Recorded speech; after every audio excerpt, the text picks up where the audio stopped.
Assalamualaikum teman-teman semua. Kali ini saya akan menceritakan kisah nyata misteri pencarian jasad yang tenggelam di sungai. Mari kita dengarkan ceritanya. Dikisahkan 4 orang sahabat yang tinggal di sebuah daerah di Papua. Mereka bernama Lisa, Rita, Rio, dan Dava. Karena tempat tinggal mereka berdekatan, sehingga mereka setiap hari selalu bersama-sama dari sebelum sekolah sampai lulus SMA. Dari pergi hingga pulang sekolah, mereka selalu bersama-sama. Bahkan saat hari libur, mereka bermain seharian.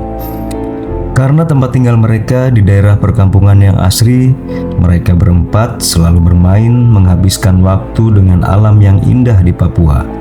Mereka bermain petak umpet, memancing, sampai mandi di sungai.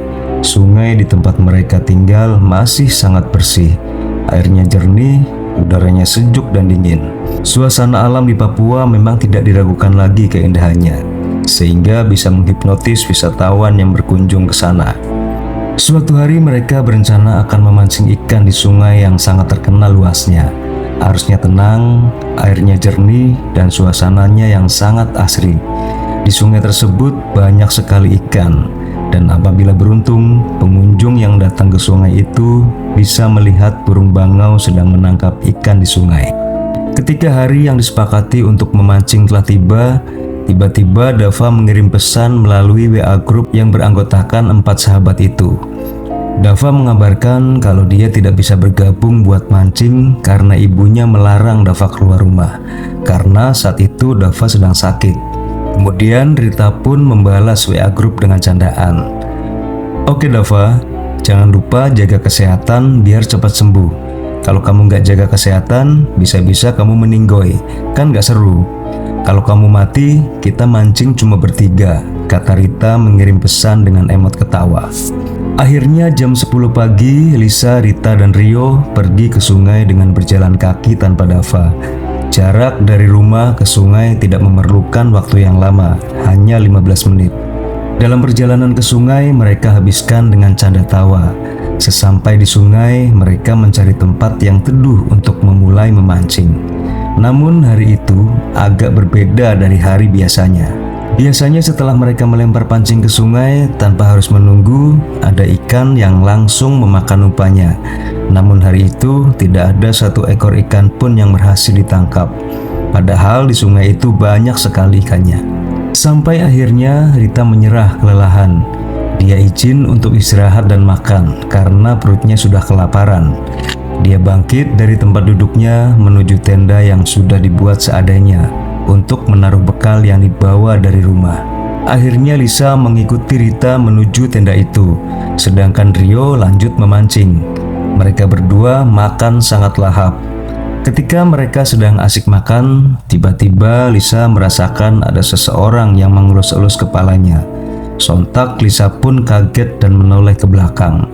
Dan Lisa pun sangat terkejut karena yang mengelus kepalanya adalah Dava.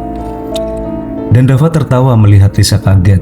Rita pun bertanya kepada Dava, "Fah, katanya tadi gak bisa, dilarang sama ibumu." Kemudian Dava menjawab, "Iya nih, aku bosen di rumah sendirian.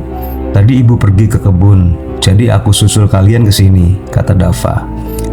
Dava memang hanya tinggal berdua saja dengan ibunya.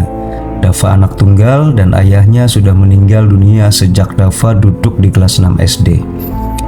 Rio yang melihat Dava datang akhirnya memutuskan untuk bergabung. Rio juga kelelahan karena umpannya tidak kunjung dimakan ikan. Kemudian setelah mereka makan, Rio mengajak ketiga temannya bermain rakit yang terbuat dari pohon batang pisang. Mereka berempat pun langsung menebang pohon pisang untuk dijadikan rakit. Setelah rakit jadi, mereka bawa rakit itu ke sungai. Mereka bermain lompat-lompatan dari rakit terjun ke sungai bergantian. Setelah Rita dan Dava melompat, giliran Lisa dan Rio yang melompat, sedangkan Dava dan Rita memegang rakit. Mereka terus bergiliran melompat dari atas rakit terjun ke sungai hingga tanpa terasa waktu sudah menjelang maghrib. Hingga giliran terakhir Dava melompat sendirian, sedangkan ketiga temannya menunggu di atas rakit sambil bersenda gurau.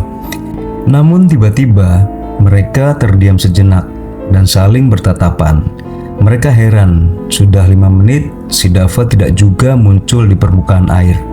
Kemudian mereka bertiga meneriaki Dava supaya cepat muncul ke permukaan agar mereka bisa segera pulang karena waktu hampir maghrib. Beberapa menit mereka terus memanggil Dava, namun Dava tidak juga muncul ke permukaan air. Sehingga yang awalnya mereka bertiga biasa saja, lama-lama rasa panik mulai muncul karena Dava tidak juga keluar dari dalam air. Dengan segera, Lisa, Rio, dan Rita terjun dan menyelam ke dalam air sungai mencari Dava. Sebenarnya sungai tempat mereka bermain itu tidaklah dalam, hanya sebatas dada, sehingga tidak mungkin membuat Dava tenggelam. Setelah mereka menyelam, Dava tidak juga ditemukan di dasar sungai.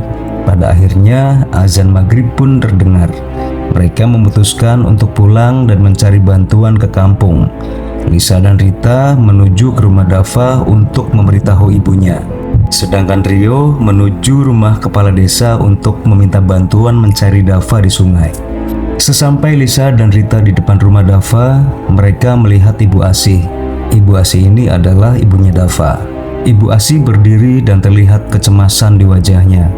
Begitu Ibu Asih melihat kedatangan Lisa dan Rita, Ibu Asih langsung berlari menghampiri mereka dan bertanya kepada Lisa dan Rita, "Nak, apakah kalian melihat Dava? Dava tidak ada di rumah, padahal dia belum sembuh betul." Pertanyaan Ibu Asih tidak bisa dijawab oleh mereka. Melihat kepanikan Ibu Asih, Lisa langsung menangis. Tidak bisa menceritakan apa yang terjadi. Lisa hanya bisa menangis. Ibu Asih menangkap firasat buruk tentang anaknya. Ibu Asih ikut menangis dan badannya pun mulai lemas dan akhirnya jatuh pingsan. Lisa dan Rita yang panik melihat Ibu Asih pingsan, mereka berteriak minta tolong agar ada tetangga yang membantu. Pak Sumar, yang kebetulan rumahnya berada di samping rumah Dava, keluar mendengar teriakan Lisa dan Rita. "Ada apa ini, Nak? Ibu Asih kenapa?" tanya Pak Sumar sambil mengangkat Ibu Asih masuk ke dalam rumah. Setelah Ibu Asih dibaringkan di sofa ruang tamu, Rita menceritakan kejadian di sungai sambil menangis. Setelah mendengar cerita dari Rita, Pak Sumar dan beberapa warga yang sudah berkerumun di depan rumah Bu Asih bergegas kembali ke sungai untuk mencari Dava. Lisa dan Rita pun ikut kembali ke sungai. Sedangkan Ibu Asih ditemani oleh istri dan anak gadis Pak Sumar. Sesampainya di sungai, di sana sudah ada Rio, bapak kepala desa, dan warga yang lain. Di sungai itu sudah ramai sekali warga yang membantu mencari Dava. Waktu sudah menunjukkan pukul 9 malam. Lisa, Rita, Rio, dan semua warga masih mencari Dava di sungai. Pada akhirnya, bapak kepala desa meminta Lisa, Rita, dan Rio untuk pulang karena kondisi mereka bertiga masih dalam keadaan basah kuyup. Mereka bertiga pun pulang diantar beberapa warga. Sedangkan warga yang lainnya tetap terus mencari Dava. Lisa pun sampai di rumah. Di depan teras rumah, Lisa melihat ayah dan ibunya mondar-mandir khawatir karena sudah malam Lisa belum pulang. Dan betapa terkejutnya mereka melihat Lisa pulang dengan keadaan basah kuyup. "Apa yang terjadi, Pak?" tanya bapak Lisa pada bapak-bapak yang mengantar Lisa pulang. "Sebaiknya Lisa istirahat dulu, Pak. Nanti bisa masuk angin," jawab salah satu bapak-bapak itu. Ibunya Lisa langsung merangkul mengajak Lisa masuk ke dalam rumah untuk ganti baju dan beristirahat. Sedangkan ayahnya Lisa berbicara dengan warga yang mengantar Lisa pulang. Di dalam kamar, Lisa hanya bisa menangis mengingat bagaimana keadaan Dava. Tiba-tiba pintu kamar Lisa diketuk. Ayah dan ibunya masuk ke dalam kamar dan duduk di samping ranjang. "Yang sabar ya, Nak. Kita doakan supaya Dava bisa cepat ditemukan dengan keadaan selamat," kata ibunya Lisa sambil memeluk Lisa. "Ayah sudah minta bantuan teman ayah di Basarnas untuk mencari Dava, Nak. Besok pagi-pagi sekali mereka akan mulai pencariannya," sambung ayahnya Lisa sambil mengelus kepala Lisa. Ayah dan ibu Lisa ini adalah seorang tenaga medis. Tidak jarang pula mereka mengikuti kegiatan sosial untuk membantu masyarakat. Pagi pun telah tiba. Pencarian Dava sudah dimulai sejak pukul 7 pagi. Dari tim Basarnas, polisi dan tentara ikut serta dalam pencarian Dava. Tidak luput seluruh warga juga ikut dalam pencarian. Waktu sudah menunjukkan pukul 9 malam. Belum ada tanda-tanda ditemukannya Dava. Kepanikan semakin terjadi karena kemungkinan harapan Dava untuk ditemukan dalam keadaan hidup sangat kecil. Lisa dan Rita tidak henti-hentinya menangis. Mereka selalu berdoa agar Dava segera ditemukan dengan keadaan selamat. Pencarian sudah masuk di hari kedua. Tanda-tanda Dava ditemukan pun belum ada. Ibunya Lisa melarang Lisa ke sungai untuk mencari Dava karena memang keadaannya yang sudah mulai kurang sehat karena kelelahan. Pada saat di kamar, Lisa sedang terlelap tidur. Lisa pun bermimpi. Di dalam mimpinya itu, Lisa mendengar suara ketukan pintu sebanyak 5 kali.